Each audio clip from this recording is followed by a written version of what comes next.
Hey guys, welcome back to my YouTube channel Ruchi codes. Java developer बनना सिर्फ code लिखना नहीं होता। अगर आपको हीप, स्टैक और गार्बेज कलेक्शन समझ आ गया तो आप 80% जेवीएम कॉन्सेप्ट ऑलरेडी क्लियर कर चुके हो। इस वीडियो में हम देखेंगे हीप वर्सेस स्टैक का डिफरेंस और जीवन जीसी और चैट जीसी एक्चुअली कैसे काम करता है उसके बारे में। सबसे पहले हम समझते हैं कि जावा का मेमोरी मैनेजमेंट कैसे होता है। जावा मेमोरी को जेवीएम मैनेज करता है। इसके मेन एरियाज होते हैं stack memory and heap memory. Stack जो है वो फास्ट होता है फॉर एग्जीक्यूशन एंड हीप जो है वो फ्लेक्सिबल होता है for storage purpose. Stack memory is a JVM memory area that store method calls, local variable and reference variable. Each thread has its own separate stack, making it thread safe. Memory is automatically allocated and deallocated as methods start and finish execution. जब भी method call होती है stack memory use होती है। Stack memory एक special memory area होता है जो फंक्शन या मेथड कॉल को मैनेज करता है। जब भी कोई मेथड कॉल होता है स्टैक के अंदर एक स्टैक फ्रेम बनता है। स्टैक फ्रेम के अंदर होता है मेथड कॉल इन्फॉर्मेशन, कौन सा मेथड कॉल हुआ है, रिटर्न एड्रेस, मेथड के बाद कोड कहाँ से चलेगा। सेकंड होता है लोकल वेरिएबल, जैसे यहाँ पे लिखा है void show int x is equal to 10, तो x जो है वो स्टैक मेमोरी में स्टोर होता है क्योंकि ये लोकल वेरिएबल है। इसके बाद में आता है रेफरेंस वेरिएबल। यहाँ पे लिखा है employee e is equal to new employee, तो ई जो है वो स्टैक मेमोरी में है और जो न्यू स्टूडेंट है वो हीप मेमोरी में है। स्टैक सिर्फ रेफरेंस एड्रेस रखता है, एक्चुअल ऑब्जेक्ट हीप में बनता है। अब आप सोच रहे होंगे कि ऑब्जेक्ट्स स्टैक में क्यों नहीं बनते हैं। रीजन समझो। स्टैक मेमोरी छोटी होती है, स्टैक का काम सिर्फ टेम्पररी डेटा रखना होता है। ऑब्जेक्ट्स जो होते हैं वो बड़े हो सकते हैं, लॉन्ग टाइम तक यूज हो सकते हैं, मल्टीपल मेथड शेयर कर सकते हैं, इसीलिए ऑब्जेक्ट हमेशा हीप मेमोरी में बनते हैं।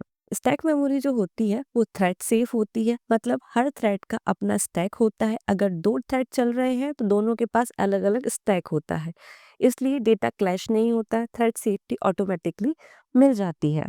ये बहुत फास्ट होती है बिकॉज स्टैक मेमोरी जो है वो लीफो पे काम करती है, लास्ट इन फर्स्ट आउट। इसमें एलोकेशन एंड डी एलोकेशन जो है वो सुपर फास्ट होता है, इसलिए मेथड कॉल्स बहुत तेज एग्जीक्यूट होते हैं। ये ऑटोमेटिक क्लीन हो जाती है। स्टैक मेमोरी को गार्बेज कलेक्टर की जरूरत नहीं होती है, जेवीएम खुद मैनेज करता है। जैसे ही मेथड खत्म हो जाता है स्टैक फ्रेम गायब हो जाता है। ये लाइन गोल्डन रूल है।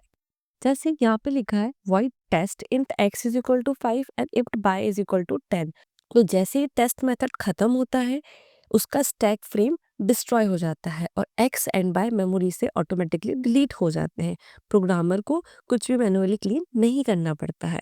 स्टैक का रियल लाइफ एग्जांपल समझो। प्लेट स्टैक सोचो, लास्ट प्लेट ऊपर रखी, पहली वाली निकलेगी, नीचे वाली प्लेट तब तक सेफ है। Same concept, last method call पहले कंप्लीट देन फिर उससे पहले वाला मेथड। जब भी मेथड खुद को ही कॉल करे जा रहा है, स्टैक फ्रेम बनते ही जा रहे हैं, स्टैक मेमोरी भरती जा रही है, तो इसका रिजल्ट होता है स्टैक ओवरफ्लो एरर। नेक्स्ट आता है heap memory. Heap memory is a shared JVM memory area where objects and class instance are stored. It is accessible by all the threads and is managed by the garbage collector. Memory is allocated dynamically and freed automatically when objects are no longer reachable. Objects हमेशा heap memory में ही बनते हैं। अब heap क्या होती है? Heap एक large memory area होता है जहाँ पर ऑब्जेक्ट्स और उनका एक्चुअल डेटा स्टोर होता है। हीप के मेन फीचर्स होते हैं कि इसको हम शेयर कर सकते हैं अक्रॉस थ्रेड्स। हीप मेमोरी सब थ्रेड्स के लिए कॉमन होती है। अगर दो थ्रेड सेम ऑब्जेक्ट यूज कर रहे हैं तो वो सेम हीप को एक्सेस करते हैं, इसी वजह से सिंक्रोनाइजेशन इंपॉर्टेंट होता है। Second one is large memory area.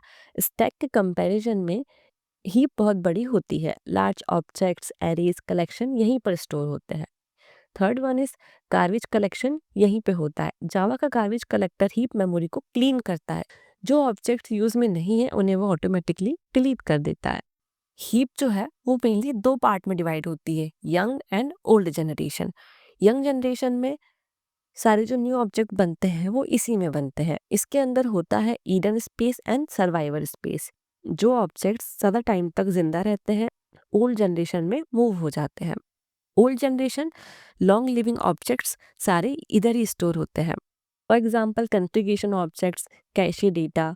यहाँ गार्बेज कलेक्शन कम होती है बट हैवी होता है। For example employee e is equal to new employee. तो ई जो है वो एक रेफरेंस वेरिएबल है। रेफरेंस वेरिएबल स्टैक मेमोरी में स्टोर होते हैं। न्यू एम्प्लॉय से एक्चुअल ऑब्जेक्ट बनता है। ये ऑब्जेक्ट हीप मेमोरी में स्टोर होते हैं। Employee object, name, ID, salary सब हीप में स्टोर होते हैं। रिलेशन समझो, ई के अंदर हीप ऑब्जेक्ट का एड्रेस होता है। ई खुद ऑब्जेक्ट नहीं है, सिर्फ पॉइंटर है। जैसे ही मेथड खत्म होता है स्टैक मेमोरी ऑटोमेटिकली क्लियर हो जाती है, ई डिलीट हो जाता है। अगर हीप ऑब्जेक्ट का कोई और रेफरेंस नहीं है तो गार्बेज कलेक्टर उस ऑब्जेक्ट को डिलीट कर देता है। जब भी कोई मेथड कॉल होता है स्टैक फ्रेम बनता है। स्टैक फ्रेम के अंदर होता है लोकल वेरिएबल, रेफरेंस वेरिएबल और मेथड पैरामीटर्स। जैसे ही मेथड खत्म हो जाता है स्टैक फ्रेम पॉप हो जाती है, मेमोरी फ्री हो जाती है। हीप मेमोरी के अंदर सारे ऑब्जेक्ट्स और इंस्टेंस वेरिएबल बनते हैं, चाहे ऑब्जेक्ट किसी भी मेथड के अंदर बनाए हो। स्टैक मेमोरी जो होती है वो फास्ट होती है as compare to heap memory, क्योंकि स्टैक मेमोरी काम करती है लीफो पे। Simple push and pop operation होते हैं, इसलिए ये बहुत फास्ट होती है। हीप मेमोरी जो होती है वो स्लोअर होती है बिकॉज हीप मेमोरी लार्ज और कॉम्प्लेक्स होती है। गार्बेज कलेक्टर को चेक करना पड़ता है कौन सा ऑब्जेक्ट उसमें है, कौन सा ऑब्जेक्ट नहीं है, इसलिए हीप स्टैक से स्लो होती है। स्टैक मेमोरी जो होती है वो थ्रेड सेफ होती है। हर थ्रेड का अपना अलग स्टैक होता है। एक थ्रेड दूसरे के स्टैक को एक्सेस नहीं कर सकता। बाय डिफॉल्ट ये थ्रेड सेफ होता है।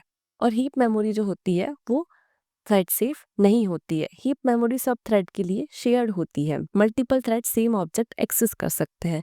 इसमें रेस कंडीशन का रिस्क होता है, इसीलिए सिंक्रोनाइजेशन लगानी पड़ती है। स्टैक मेमोरी में ऑटो क्लीनअप होता है और हीप मेमोरी में जीसी रिक्वायर्ड होता है। स्टैक मेमोरी में मेथड खत्म होते ही स्टैक फ्रेम ऑटोमेटिकली डिस्ट्रॉय हो जाते हैं।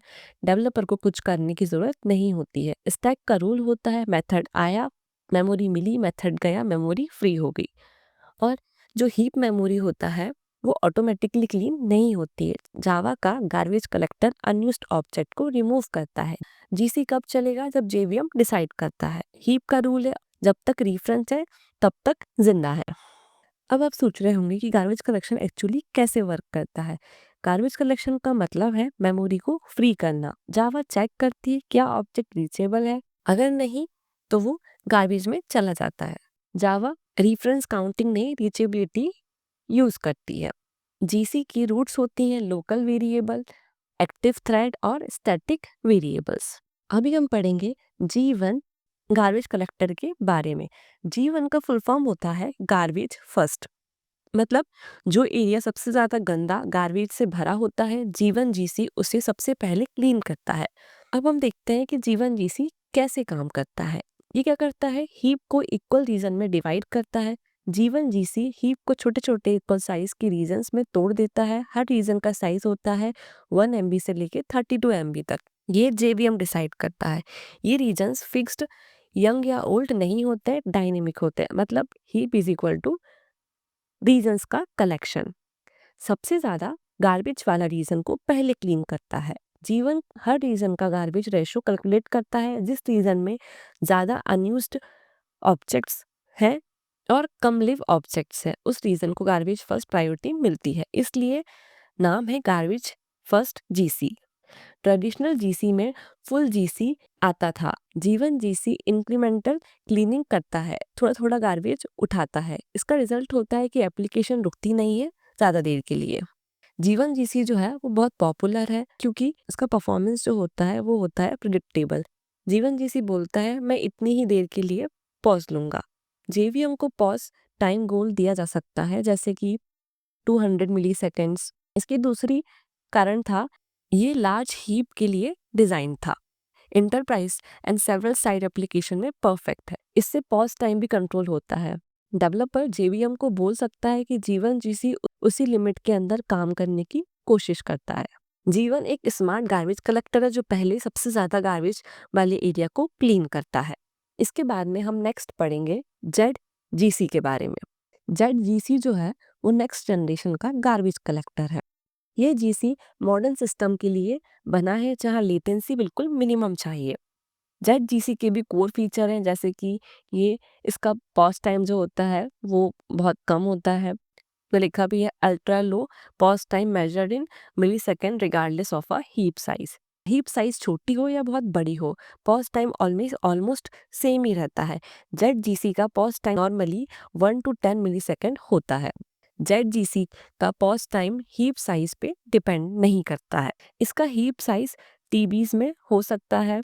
Jet GC multi terabyte heap handle कर सकता है। ट्रेडिशनल जीसी में हीप बड़ा, पॉज भी बड़ा।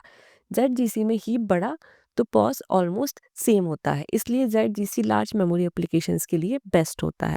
जेट जीसी कॉन्करेंट जीसी है, मतलब जीसी चल रहा होता है, एप्लीकेशन भी साथ साथ चल रही होती है, यूजर को लगता ही नहीं कि जीसी चल रहा है। जेट जीसी जो है वो बैकग्राउंड में काम करता है और एप्लीकेशंस को लगभग कभी नहीं रोकता। जीवन गार्बेज कलेक्टर में स्मॉल प्रिडिक्टेबल पॉज होते हैं और जीसी गार्बेज कलेक्टर में अल्ट्रा लो लेटेंसी होती है। इसका डिजाइन जो होता है वो रीजन बेस्ड होता है और इसका कॉन्करेंट होता है। इसको हम वाइडली यूज करते हैं और ये स्टेबल भी होता है। और जेट जीसी जो होता है वो एडवांस होता है, नेक्स्ट जनरेशन सिस्टम्स के लिए है।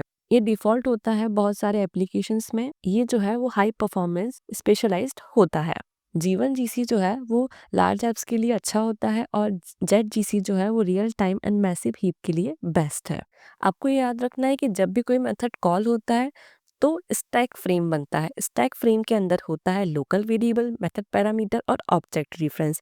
मेथड खत्म, स्टैक फ्रेम डिलीट हो जाता है, मेमोरी ऑटोमेटिकली फ्री हो जाता है। इसलिए बोलते हैं कि स्टैक मेथड एग्जीक्यूशन के लिए होता है।